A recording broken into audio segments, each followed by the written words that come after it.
Hello friends, pharma elixir जो कि हमारा चैनल है इसमें आपका स्वागत है। आज का हमारा टॉपिक और जो कंटेंट है वो उन लोगों के लिए है जो बीमार पड़ते हैं, उन लोगों के लिए भी है जो खाना खाते हैं।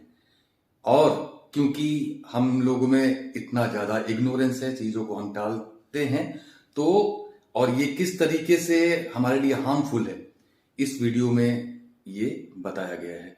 और मैं ये चाहूंगा कि आप लोग वीडियो के आखिर तक बने रहें, क्योंकि एक बहुत ही सेंसिटिव कंटेंट हम लोग डिस्कस करने जा रहे हैं जिसका कि हमारे हेल्थ के ऊपर बहुत ही बड़ा इम्पैक्ट है। और वो किस तरीके से आता है, वो डायरेक्ट है, इनडायरेक्ट है, सीधे तौर पे है, या कोई और लिंक के थ्रू हमारे तक आता है और उसको हमें सफर करना पड़ता है। तो ये समझने के लिए इस वीडियो को अंत तक आप जरूर देखें। इसमें एक बात मैं और बताना चाहूंगा कि वीडियो के लास्ट में एक बहुत ही अच्छी इंफॉर्मेशन आपके लिए रहेगी जो आपके हमेशा काम आएगी। तो चलिए शुरू करते हैं। तो आज का हमारा टॉपिक है ड्रग रेजिस्टेंस। ड्रग रेजिस्टेंस का मतलब है कि कोई भी ड्रग जब काम करना बंद कर देती है, बेसिकली ये ज्यादातर एंटीबायोटिक्स, एंटीवायरल्स और एंटी कैंसर ड्रग में देखा जाता है। ठीक है, अगर आप वायरस का इन्फेक्शन है उसमें जो आप ड्रग लेते हैं, बैक्टीरिया का इन्फेक्शन है उनमें आप ड्रग लेते हैं, डिजीज लाइक टाइफाइड हो गया, मलेरिया हो गया, ठीक है, इस तरह की डिजीज में कुछ ड्रग होती है जो काम करना बंद कर देती हैं।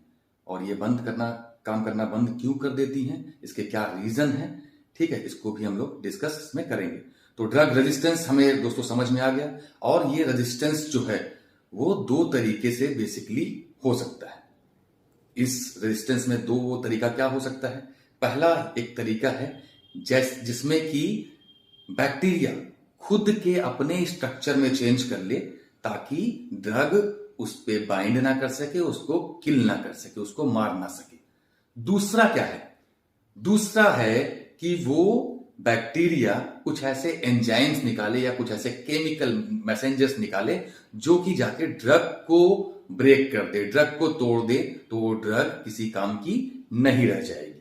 ठीक है, तो बेसिक तरीके क्या है, दो तरीके हैं। या तो बैक्टीरिया खुद में चेंज कर ले, ठीक है, खुद अपने प्रोटीन में अल्टरेशन कर ले, उसको हम ज्यादातर म्यूटेशन के नाम से जानते हैं। और दूसरा तरीका है कि उसमें बैक्टीरिया जो है कुछ ऐसे केमिकल्स रिलीज करे, एंजाइम्स रिलीज करे जो कि हमारे ड्रग को ही ब्रेक कर दे। ठीक है, तो ये बेसिक दो तरीके हैं। रेजिस्टेंस हमें समझ में आ गया। तो अब इसका हमें देखना पड़ेगा, मैंने बताया आपको कि जो हम बीमार पड़ते हैं और खाना खाते हैं, ठीक है, तो इसका ये होता क्यों है, ये रेजिस्टेंस ये आता क्यों है, और ये इतना बड़ा प्रॉब्लम क्यों है, ये इतनी बड़ी समस्या क्यों है, क्योंकि ये इनडायरेक्ट वे में भी हमारे पास आता है। जैसे कि पहला तो डायरेक्ट क्या है कि ओवर यूज, हम एंटी बैक्टीरियल्स का ओवर यूज करते हैं। ओवर यूज का मतलब डिजीज बैक्टीरियल है या नहीं है, हम उसको ले लेते हैं। ठीक है, इंडिया जैसी कंट्री में जहां पे दवा लेना बहुत ही आसान है, विदाउट प्रिस्क्रिप्शन आपको ड्रग्स मिल जाती हैं, तो वहां पे ओवर यूज होना बहुत ही कॉमन सी बात है। और इस ओवर यूज की वजह से होता क्या है कि बैक्टीरिया म्यूटेट कर जाते हैं या ऐसे केमिकल निकालने में समर्थ हो जाते हैं जो कि हमारे ड्रग को का ब्रेक डाउन कर देती है। ब्रेक डाउन का मतलब तोड़ देती है उनको। ठीक है, तो वो किसी काम की नहीं रह जाती। दूसरा जो एस्पेक्ट है, ओवर यूज पहला हो गया। दूसरा है कि हम जिसका इस्तेमाल ओवर यूज ही बोल सकते हैं, लेकिन हम देखते हैं कि चाहे वो पोल्ट्री फार्मिंग हो गई, चाहे वो लाइव स्टॉक का मतलब होता है कि जहां कैटल्स, पिग और इनको ग्रो किया जाता है, पाला जाता है, ठीक है, फॉर द यूटिलाइजेशन पर्पस, तो वहां पे और फिशरीज में किस तरीके से हम लोग धड़ल्ले से एंटीबायोटिक्स का यूज कर रहे हैं। आप देखते होंगे, आप अगर नॉनवेज खाने वाले हैं, या मैं वेज के लिए भी बोलता हूं कि वेज में भी जो आजकल आप देख रहे होंगे कि हाइब्रिड्स आ रहे हैं, या ड्रग फल में, फ्रूट्स में, आपको सब्जियों में इंजेक्ट किए जा रहे हैं केमिकल्स, तो इनका भी इंपैक्ट आता है हमारे ऊपर लास्टली, क्योंकि ये केमिकल्स भी हमारे बॉडी में आते हैं।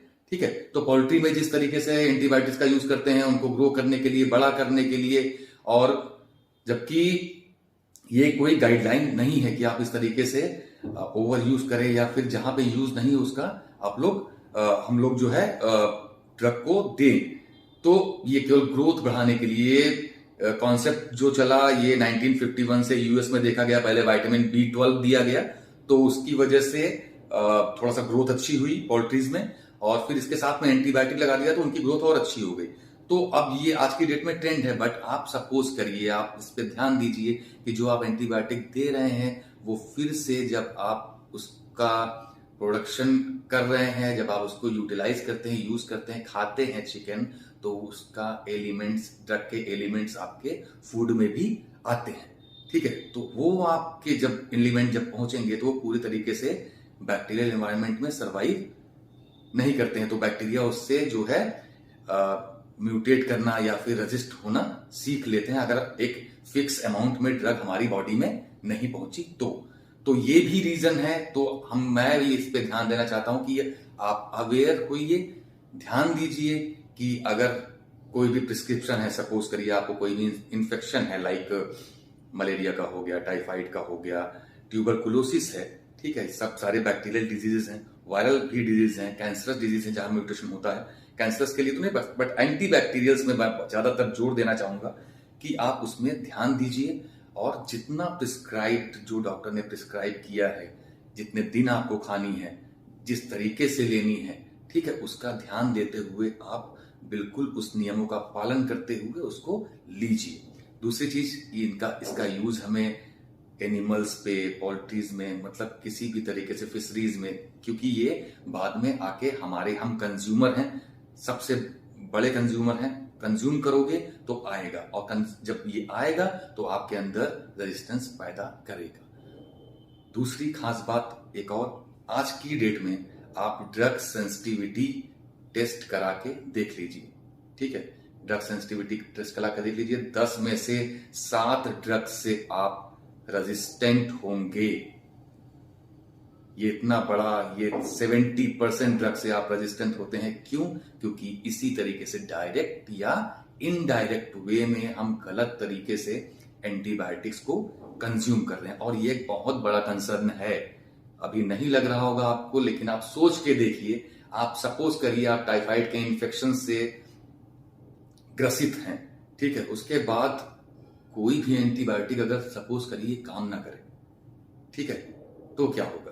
तो वो इन्फेक्शन बढ़ता बढ़ता बढ़ता एक डेडली डिजीज के रूप में आ जाएगा। ठीक है, अभी तो हमारे पास ड्रग्स हैं, और मैं आपको और एक स्टैट बताना चाहूंगा कि लास्ट 2 और 3 इयर्स में जितनी भी रिसर्चेस हुई हैं या हो रही हैं, अप्रोक्सीमेटली 30 to 35 ड्रग्स निकली, जिसमें से आज की डेट में केवल 6 ही कारगर है। ठीक है, यूएस FDA के एक डेटा के अनुरूप मैं बता रहा हूं आपको। और इसमें ये क्यों हो रहा है? क्योंकि थोड़ी सी इग्नोरेंस है, थोड़ी सी मॉनेटरी पर्पस के लिए लोग नजदीकी फायदों के लिए इस तरीके की चीजें करते हैं, लेकिन ये किसी एक पर्टिकुलर को नुकसान नहीं करेगा, ये पूरी कम्युनिटी को इस तरीके से रेजिस्टेंस के घेरे में ले लेगा। तो मैं आपको आज ये टॉपिक इसलिए बताना चाहता था कि वाकई में ये एक बहुत ही जरूरी सब्जेक्ट है, जिस पे हमें बात करना चाहिए, जिसको हमें समझना चाहिए, और जिसके प्रॉस एंड कॉन्स किस तरीके से चीजें बद से बदतर हो सकती हैं, ये हमें आइडिया भी नहीं होगा। इसी के साथ मैं आपको WHO की रिकमेंडेशन से बहुत सारी गाइडलाइंस उन्होंने जारी करी है, लेकिन इन गाइडलाइंस का, इन पैरामीटर्स का तब तक फायदा नहीं होता जब तक हम इसे अमल में नहीं लाते। ये हमारा और आपका काम है, उन पोल्ट्री फार्म चलाने वाले लोगों का, जो फिशरी कर रहे हैं, जो गोट ये इनको पालते हैं, उनमें कम से कम एंटीबायोटिक का हम लोग जहां पे इस्तेमाल नहीं है, यूज नहीं है, इन्फेक्शन नहीं है, तो हमें उसको ग्रोथ के लिए ही केवल इस्तेमाल नहीं करना चाहिए। और इसके साथ मैंने आपको कहा था कि लास्ट में मैं आपको एक ऐसी टिप दूंगा जिससे कि हमें मालूम पड़े कि नॉलेज की क्या कीमत होती है। Knowledge is everything. नहीं लगता है, नहीं आपको समझ में आता है, तो आप एक रिकमेंडेड मूवी है दमन, जिसमें कि एक डॉक्टर जो कि बहुत ही रूरल एरिया में जाके देखता है कि क्या भयावह स्थिति है सिर्फ मलेरिया को लेके, क्योंकि वहां पे लोग मलेरिया को एक भूत समझ रहे थे। ये क्यों था? क्यों भूत समझ रहे थे? क्योंकि उन्हें नॉलेज नहीं थी कि मलेरिया एक डिजीज है, और मलेरिया में किस तरीके के सिम्टम्स आते हैं और इसको किस तरह से ट्रीट करना चाहिए। तो दोस्तों, नॉलेज क्या है और इसकी क्या इंपॉर्टेंस है ये वही समझ सकते हैं जो ट्रीटमेंट करते हैं, और जो ट्रीटमेंट करते हैं, जो लोगों को समझाते हैं, बताते हैं, और इसके बाद भी लोग को नहीं समझ में आता क्योंकि उन्हें तुरंत उसके नुकसान नहीं दिखते। तुरंत नुकसान नहीं दिखेगा भाइयों आपको, इसमें आपको सजग रहना पड़ेगा, सतर्क रहना पड़ेगा और अवेयर रहना पड़ेगा। Awareness is the key. ठीक है, तो अवेयर रहिए, जानकार रहिए, और इस पे हो सके तो और स्टडी करिए और अच्छे से पढ़िए, क्योंकि एक ये वाकई में एक त्रासदी की तरह आएगा रेजिस्टेंस। इसको आप फिर कोई भी इसका अंत नहीं है। आप नई नई ड्रग्स आ रही हैं, नई नई चीजें आ रहे हैं, लोग तुरंत उसको इस्तेमाल करना शुरू कर देते हैं। ठीक है, तो बिना एडवाइस के, बिना डॉक्टर्स प्रिस्क्रिप्शन से, बिना अपने फार्मासिस्ट से कंसल्ट किए हुए आप कोई भी ड्रग ऐसे ना खुद कंज्यूम करें, ना तो अपने बिजनेस में, जो कि चाहे पोल्ट्री हो सकता है, चाहे फिशरी हो सकता है, चाहे लाइव स्टॉक्स में हो सकते हैं। ठीक है, तो उसमें बिल्कुल भी यूज या कंज्यूम ना करें बिना गाइडलाइन या बिना डॉक्टर से कंसल्ट किए। तो थैंक यू दोस्तों, होपफुल कि आपको ये वीडियो अच्छा लगा होगा और इसमें एक अच्छी जानकारी आपको मिली होगी। तो अगर वीडियो अच्छा लगा तो प्लीज इसे लाइक, शेयर एंड सब्सक्राइब जरूर करिए, और हमारे चैनल फार्मा एलेक्सर को सब्सक्राइब जरूर करिए। थैंक यू दोस्तों।